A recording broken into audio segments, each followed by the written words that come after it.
तो आज हम एक ऐसी किताब पर बात करने वाले हैं जिसने हमारे सोचने के तरीके को समझने का पूरा नजरिया ही बदल दिया है। हाँ बिल्कुल। इसे बिहेवियरल इकोनॉमिक्स की बाइबल कहना गलत नहीं होगा। ये किताब है नोबेल पुरस्कार विजेता डैनियल kahneman की थिंकिंग फास्ट एंड स्लो। और उनका मकसद बड़ा दिलचस्प था। वो चाहते थे कि हम सब ऑफिस के वाटर कूलर पर समझदारी वाली गपशप कर सकें। अपने और दूसरों के फैसलों के बारे में। एग्जैक्टली तो आज हम यही करने की कोशिश करेंगे। ये समझेंगे कि पर्दे के पीछे हमारा दिमाग असल में काम कैसे करता है। और इस कहानी के दो मुख्य किरदार हैं। एक है बहुत तेज, बहुत इंट्यूटिव, और दूसरा है जो थोड़ा धीमा है, सोच समझकर काम करता है पर काफी आलसी भी है। बिल्कुल। कहानी में इन्हें कहते हैं सिस्टम 1 और सिस्टम 2। चलिए तो फिर इन दोनों किरदारों से मिलते हैं। मान लीजिए आपके सामने एक तस्वीर है एक महिला की जो बहुत गुस्से में है। आप तुरंत एक सेकंड में समझ जाती हैं कि वो गुस्से में है, कोई मेहनत नहीं। ये था आपका सिस्टम 1। एकदम सही। अब अगर मैं आपसे कहूं कि 17 को 24 से गुणा कीजिए। अब सब कुछ बदल गया है। हाँ, मुझे रुकना पड़ेगा, ध्यान लगाना पड़ेगा। हाँ, थोड़ी मेहनत करनी पड़ेगी। बहुत ज्यादा। ये है सिस्टम 2। सिस्टम 1 हमारी जिंदगी का ऑटो पायलट है। वो बस काम करता जाता है बिना किसी एफर्ट के, जैसे 2+2 का जवाब देना, या खाली सड़क देखकर पार कर लेना। हाँ, या किसी की आवाज में वो हल्की सी नाराजगी पहचान लेना। ये सब ऑटोमेटिक है। और सिस्टम 2 वो है जिसे हम मैं समझते हैं, हमारा तर्कसंगत दिमाग जो सोचता है, जो फैसले लेता है, जो टैक्स फॉर्म भरता है। हाँ, जो टैक्स फॉर्म भरता है। हम सोचते हैं कि सिस्टम 2 ही हमारी कहानी का हीरो है। लेकिन kahneman कहते हैं कि असली कहानी सिस्टम 1 की है। सिस्टम 1 को लगता है कि वो बॉस है, पर वो एक बहुत आलसी बॉस है। अच्छा? सिस्टम 1 उसे लगातार सुझाव, भावनाएं, विचार ये सब भेजता रहता है। और ज्यादातर समय सिस्टम 2 बस हाँ में हाँ मिला देता है। हाँ, बिना कोई सवाल पूछे उन पर मोहर लगा देता है। इस रिश्ते को दिखाने के लिए किताब में एक बहुत ही कमाल का प्रयोग है, द इनविजिबल गोरिल्ला। ओह हाँ, वो तो क्लासिक है। लोगों को एक वीडियो दिखाया जाता है जिसमें कुछ लोग बास्केटबॉल पास कर रहे हैं और देखने वालों को कहा जाता है कि सफेद टी शर्ट वाली टीम के पास गिने। और लोग गिनती में इतने बिजी हो जाते हैं कि आधे से ज्यादा लोग नोटिस ही नहीं करते कि वीडियो के बीच में एक आदमी गोरिल्ला का सूट पहनकर आता है। वो आता है, अपनी छाती पीटता है और चला भी जाता है। और लोगों को पता ही नहीं चलता। इसका क्या मतलब है? क्या हम इतने अंधे हो सकते हैं? ये दिखाता है कि हम जो सामने हैं उसके लिए अंधे हो सकते हैं और अपने इस अंधेपन के लिए भी अंधे होते हैं। जब हमारा सिस्टम 2 किसी मुश्किल काम में पूरी तरह से लग जाता है, जैसे पास गिनने में, तो वो बाकी दुनिया के लिए लगभग अंधा हो जाता है। हमारी मानसिक ऊर्जा वो लिमिटेड है। एक और बहुत दिलचस्प चीज है कॉग्निटिव इल्यूजन। जैसे वो म्यूलर-लायर इल्यूजन है जिसमें 2 बराबर लाइनें होती हैं। हाँ, जिनके सिरों पर तीर अलग अलग दिशा में होते हैं और एक लाइन हमें साफ साफ दूसरी से लंबी दिखती है।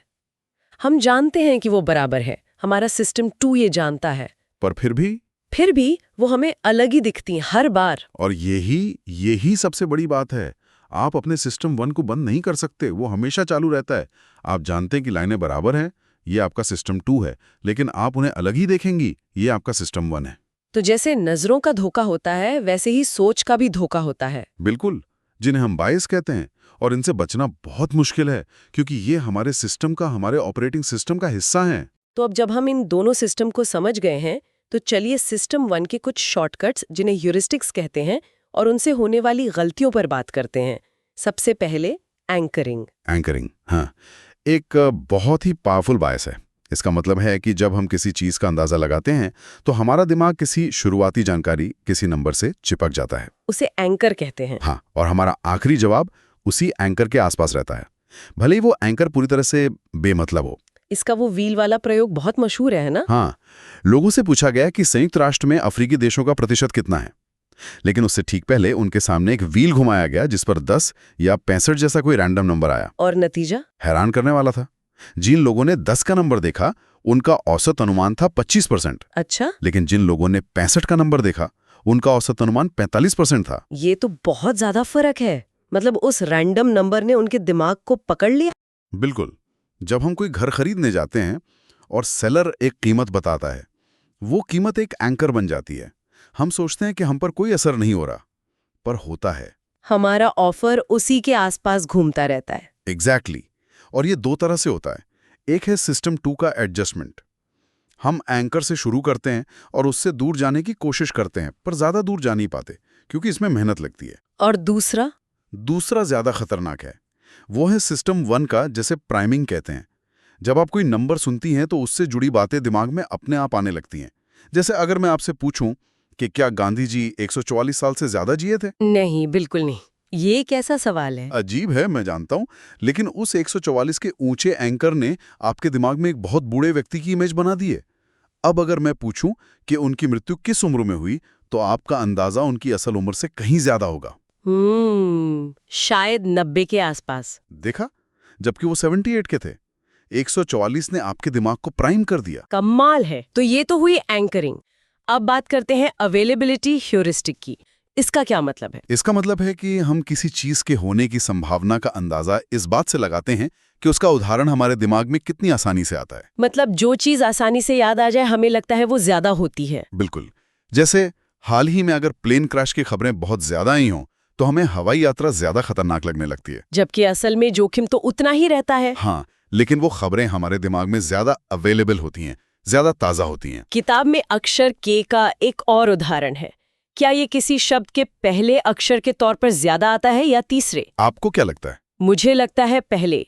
किंग, काइट, ये सोचना आसान है। तीसरे पर के वाले शब्द जैसे आस्क, बेक, सोचने में थोड़ा वक्त लगता है। ज्यादातर लोग यही सोचते हैं, क्योंकि के से शुरू होने वाले शब्द खोजना आसान है, लेकिन सच ये है कि के तीसरे स्थान पर लगभग 2 गुना ज्यादा आता है। सच में? हाँ। यहाँ पर उदाहरणों की संख्या जरूरी नहीं थी, उन्हें याद करने की आसानी ने हमारा फैसला बदल दिया। और इसमें एक और गहरी बात है ना? हाँ, बहुत गहरी। एक स्टडी में लोगों से खुद को असर्टिव यानी दृढ़ बताने वाले 6 उदाहरण देने को कहा गया और दूसरे ग्रुप को 12 उदाहरण सोचना तो मुश्किल होगा। बहुत मुश्किल। और यही हुआ। जिन लोगों ने आसानी से 6 उदाहरण दिए, उन्होंने खुद को ज्यादा असर्टिव माना।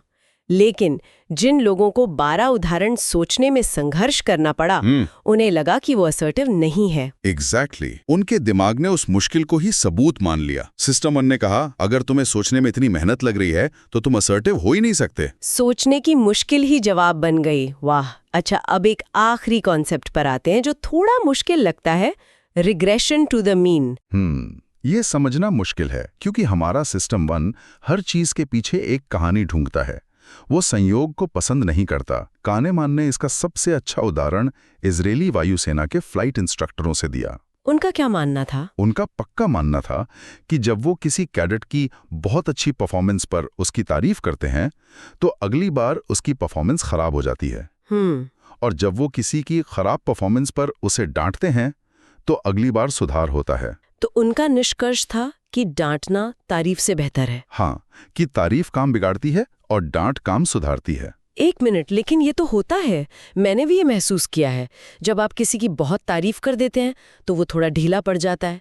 इसमें गलत क्या है? आपका अवलोकन, मतलब आपने जो देखा वो बिल्कुल सही था, लेकिन उससे आपने जो निष्कर्ष निकाला वो पूरी तरह गलत था। अच्छा, कैसे? ये सिर्फ रिग्रेशन टू द मीन था।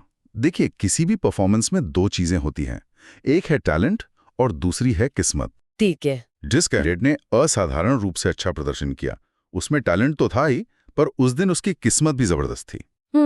अब किस्मत तो हमेशा वैसी नहीं रहती, तो अगली बार किस्मत शायद उतनी अच्छी ना हो और परफॉर्मेंस थोड़ी नीचे आकर अपने औसत यानी मीन की तरफ वापस आ जाती है। इसका तारीफ से कोई लेना देना नहीं था। और खराब परफॉर्मेंस वाले के साथ इसका ठीक उल्टा हुआ।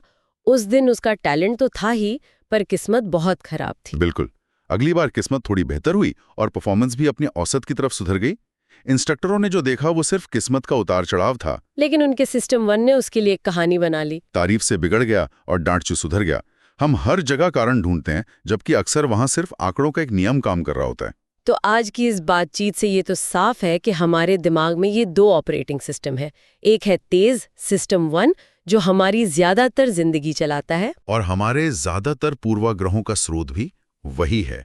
और दूसरा है धीमा, आलसी लेकिन तर्कसंगत सिस्टम 2। और हमने देखा कि कैसे एंकरिंग, अवेलेबिलिटी और रिग्रेशन टू द मीन जैसे शॉर्टकट्स हमें भटका सकते हैं। हाँ, एंकरिंग हमें बेमतलब के नंबरों से चिपका देती है।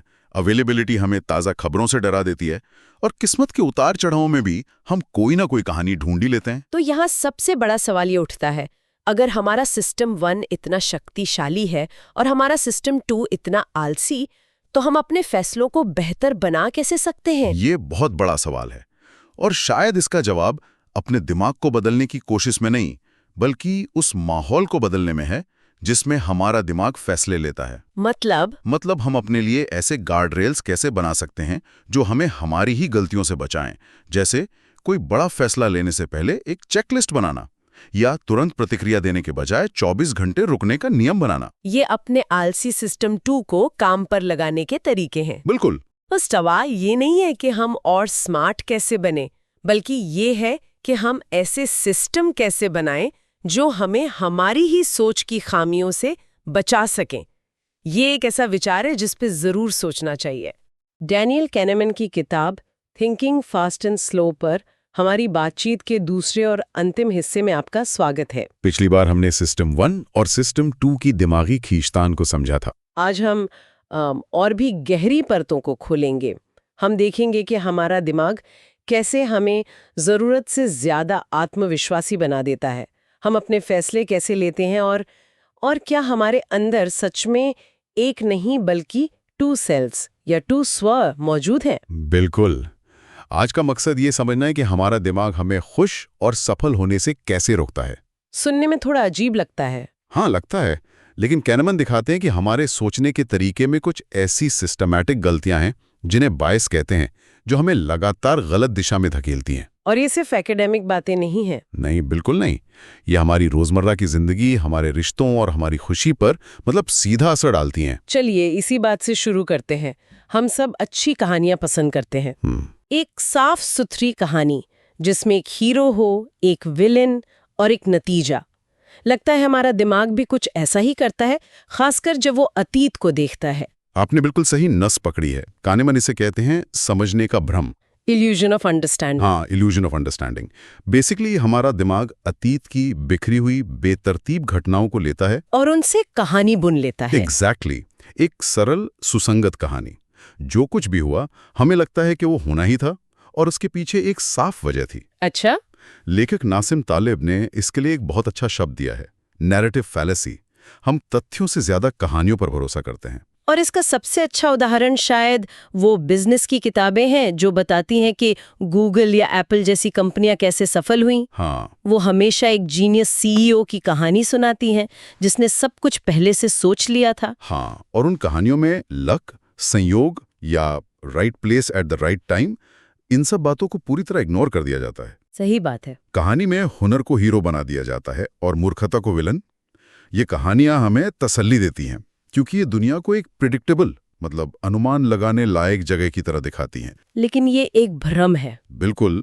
ये अतीत को समझने का भ्रम हमें ये झूठा विश्वास दिलाता है कि हम भविष्य का भी अनुमान लगा सकते हैं। इसी से जुड़ा हुआ है वो एहसास जिसे हम सब जानते हैं, मुझे तो पहले से ही पता था। हाँ। कोई घटना होती है, जैसे क्रिकेट मैच में कोई टीम हार जाती है और सब कहते हैं अरे ये तो होना ही था, कप्तान ने गलत फैसला लिया था। इसे ही हाइंडसाइट बायस कहते हैं। हाइंडसाइट बायस। घटना हो जाने के बाद हम अपने दिमाग में उस घटना की कहानी को ऐसे बदलते हैं कि नतीजा बिल्कुल ऑब्वियस लगने लगता है। और ये खतरनाक है। ये बहुत खतरनाक है क्योंकि ये हमें फैसलों को उनके नतीजों से आंकना सिखाता है, न कि प्रोसेस की क्वालिटी से। अच्छा। अगर किसी मैनेजर ने एक रिस्की फैसला लिया और वो काम कर गया तो उसे हीरो मान लिया जाता है। अगर वही फैसला नाकाम हो गया तो उसे बेवकूफ कहा जाता है। एग्जैक्टली। भले ही उस समय उपलब्ध जानकारी के हिसाब से वो एक अच्छा फैसला रहा हो। ये हाइंडसाइट बायस तो बहुत खतरनाक लगता है। अगर कोई चीज काम कर गई तो हम खुद को जीनियस समझने लगते हैं। मुझे लगता है इसका सबसे बड़ा उदाहरण स्टॉक मार्केट के गुरु होते हैं। क्या कानेमन इस बारे में कुछ कहते हैं? क्या स्टॉक चुनना सच में एक स्किल है या सिर्फ किस्मत? उन्होंने इस पर एक बहुत दिलचस्प स्टडी की थी। एक वॉल स्ट्रीट फर्म में उन्होंने 25 वेल्थ एडवाइजर्स के 8 साल के परफॉर्मेंस का एनालिसिस किया। 8 साल का? हाँ, वो ये देखना चाहते थे कि क्या जिन सलाहकारों ने एक साल अच्छा परफॉर्म किया वे अगले साल भी अच्छा कर पाते हैं। क्या कोई कंसिस्टेंसी थी? और नतीजा क्या निकला? नतीजा चौंकाने वाला था। परफॉर्मेंस में कोई कंसिस्टेंसी नहीं थी। बिल्कुल भी नहीं। ये हुआ कि जिसे वो लोग अपना कौशल समझ रहे थे वो असल में किस्मत का खेल था। कानेमन ने इसे कौशल का भ्रम या इल्यूजन ऑफ स्किल कहा। पासा फेंकने की प्रतियोगिता जैसा। बिल्कुल, पासा फेंकने की प्रतियोगिता जैसा।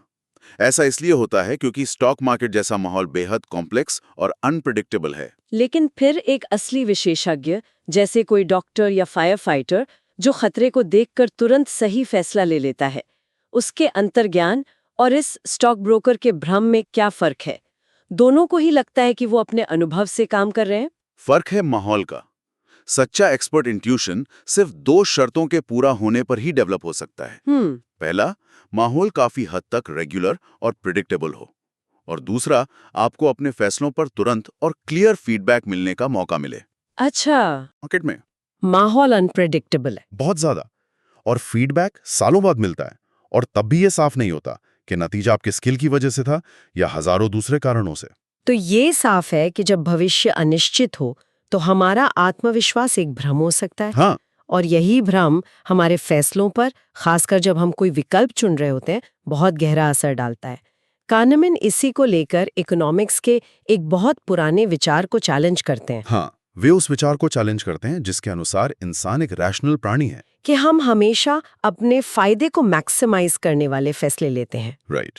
उन्होंने अपनी प्रोस्पेक्ट थ्योरी से इस धारणा को तोड़ दिया, और इसकी शुरुआत एक पुरानी थ्योरी की एक बड़ी गलती को पहचानने से हुई। बर्नूली की गलती, ये क्या थी? सोचिए, पहले के अर्थशास्त्री मानते थे कि खुशी इस बात पर डिपेंड करती है कि आपके पास टोटल कितना पैसा है। State of wealth. हाँ, स्टेट ऑफ वेल्थ, मतलब जिसके पास 2 करोड़ हैं वो उस इंसान से दोगुना खुश होगा जिसके पास 1 करोड़ है। लेकिन कानेमन ने कहा ये गलत है। हमारी खुशी टोटल पैसे पर नहीं, बल्कि उसमें होने वाले बदलाव पर निर्भर करती है। मतलब इससे फर्क नहीं पड़ता कि आप कहाँ हैं, बल्कि इससे फर्क पड़ता है कि आप कहाँ से आ रहे हैं। बिल्कुल, अगर किसी की सैलरी 20,000 है और उसे 5,000 का बोनस मिले तो वो बहुत खुश होगा। हाँ, जाहिर है। लेकिन अगर किसी करोड़पति की लॉटरी में सिर्फ 5,000 लगें तो उससे शायद कोई फर्क भी ना पड़े।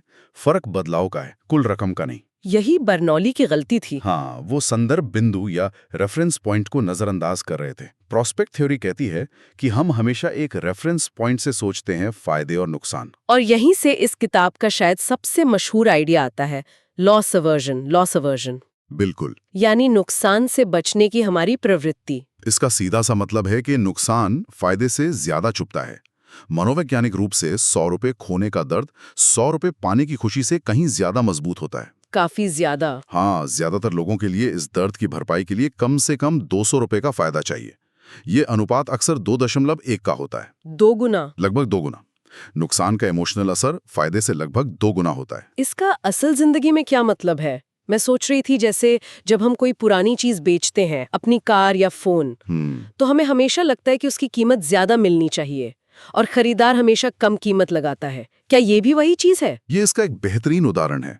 इसे एंडोमेंट इफेक्ट कहते हैं। Endowment effect? जो चीज हमारे पास होती है, हम उससे इमोशनली जुड़ जाते हैं और उसकी कीमत ज्यादा आंकने लगते हैं। किताब में कॉफी मग वाला एक क्लासिक प्रयोग है। हाँ, मैंने पढ़ा है उसके बारे में। जिन लोगों को मग दिए गए, मतलब सेलर्स, उन्होंने उसे बेचने के लिए औसतन $7 की कीमत लगाई। लेकिन जिन लोगों को मग खरीदना था, मतलब बायर्स, उन्होंने सिर्फ $3 से कम की कीमत लगाई। इतना ज्यादा फर्क क्यों? क्योंकि सेलर्स के लिए मग को छोड़ देना एक नुकसान जैसा महसूस हो रहा था, और हम नुकसान से नफरत करते हैं। एग्जैक्टली। और एक और गलती जो हम सब करते हैं, जब हम किसी चीज में बहुत ज्यादा समय या पैसा लगा चुके होते हैं, तो उसे छोड़ना बहुत मुश्किल हो जाता है। हाँ, भले ही हमें पता हो कि वो अब काम नहीं कर रही। हाँ, ये संक कॉस्ट फैलेसी है। Sunk cost fallacy. Sunk cost वो लागत है जिसे आप वापस नहीं पा सकते। अच्छा। सोचिए, किसी ने इंजीनियरिंग में 2 साल लगा दिए हैं और अब उसे एहसास हो रहा है कि उसे म्यूजिक में करियर बनाना है। वो अक्सर ये सोचकर इंजीनियरिंग पूरी करता है कि 2 साल बर्बाद हो जाएंगे, भले ही अगले 40 साल उसे एक नापसंद काम करना पड़े। झुपड़। वो 2 साल संक कॉस्ट हैं, फिर भी हम उसके आधार पर भविष्य के फैसले लेते रहते हैं। कंपनियां भी यही करती हैं। वो किसी फेल हो रहे प्रोजेक्ट में और पैसा डालती रहती हैं, क्योंकि प्रोजेक्ट को बंद करने का मतलब होगा अपनी गलती और नुकसान को स्वीकार करना, और नुकसान स्वीकार करना हमारे दिमाग को पसंद नहीं। ये बहुत दिलचस्प है। ऐसा लगता है कि हमारे अंदर लगातार एक लड़ाई चल रही है। एक हिस्सा जो दर्द और नुकसान से बचना चाहता है, और दूसरा हिस्सा जो अजीब अजीब हिसाब किताब करता है। ये लगभग ऐसा है जैसे हम एक शरीर में 2 अलग अलग लोग हैं। कानेमन के काम का सबसे फिलोसॉफिकल और शायद सबसे गहरा हिस्सा यही है। वो कहते हैं कि हमारे अंदर सच में 2 स्व या सेल्स होते हैं। 2 स्व? हाँ, एक है अनुभव करने वाला स्व, एक्सपीरियंसिंग सेल्फ, जो हर पल जीवन को जीता है। ये वो स्व है जो दर्द, खुशी, बुरियत को महसूस करता है। और दूसरा? दूसरा है याद रखने वाला स्व, अ रिमेंबरिंग सेल्फ। ये हमारे जीवन का कहानीकार है। ये अनुभवों को इकट्ठा करता है, उनकी कहानी बनाता है और भविष्य के सारे फैसले यही लेता है। तो एक जीवन जीता है और दूसरा उस जीवन की कहानी सुनाता है। और मुझे अंदाजा है कि कहानी सुनाने वाला हमेशा सच्ची कहानी नहीं सुनाता। बिल्कुल नहीं। याद रखने वाला स्व एक बहुत ही बायस्ड कहानीकार है। अच्छा। इसे समझने के लिए ठंडे हाथ वाला प्रयोग सबसे अच्छा उदाहरण है। इस प्रयोग में लोगों को अपना हाथ बर्फीले ठंडे पानी में 2 बार डालना था। पहले दौर में हाथ 60 सेकंड के लिए ठंडे पानी में था, दूसरे दौर में हाथ 90 सेकंड के लिए पानी में था। ज्यादा देर तक? हाँ, पहले 60 सेकंड उतने ही ठंडे पानी में और आखिरी 30 सेकंड में पानी को बस थोड़ा सा कम ठंडा कर दिया गया। तो दूसरा वाला अनुभव साफ तौर पर ज्यादा दर्दनाक था, क्योंकि उसमें 30 सेकंड का अतिरिक्त दर्द था। लॉजिकली हाँ।